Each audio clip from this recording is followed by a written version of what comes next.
Okay, so going back to the Anderson piece, in relation to our audio composition, we chose to use the manipulability potential of Kanye's interviews to frame him at first the serious artist he once was, but now an arrogant artist with deteriorating music. And we try to do that at specific points throughout the entire audio piece. I think that Anderson said something about voice attending speech, but also exceeding it and pushing boundaries. And so I think a place we do that is in our composition when Kanye is talking of himself in such high regards. Haroon and Alex come in and say, "Is this guy serious?" And then Haroon responds, "I don't know." I think that by just providing that brief commentary of their disbelief in that moment, is sort of like it connects to voice attending speeches, that Haroon and Alex's disruptive voices during Kanye's rant helps the audience understand the significance of Kanye's speech and draws attention to it in that way.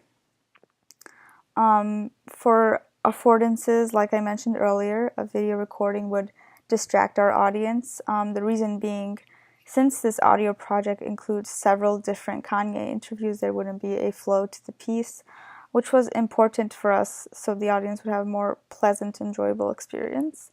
But going off of that, sound without images to assist seems to be more impactful in this instance because Kanye is progressively getting worse throughout the interview. I think it draws significance to the words being said and how they're being said. The interruptions by Haroon and Alex forces the audience to shift their attention to the important sounds in this piece, or at that moment. With imagery, on the other hand, although it helps put sounds and words into context, it might very well distract the audience in that there would be clothing changes, and of course, Haroon and Alex would not physically be in scene with Kanye. And although we used audio for authenticity, it is also the only way to focus on Kanye's change in tone.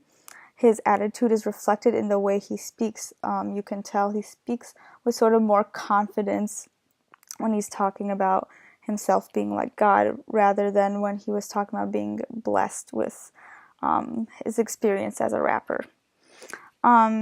So it's reflected in the way he speaks, the words he chooses to use in those moments, especially when he goes from talking about being a blessed rapper to a narcissistic rapper.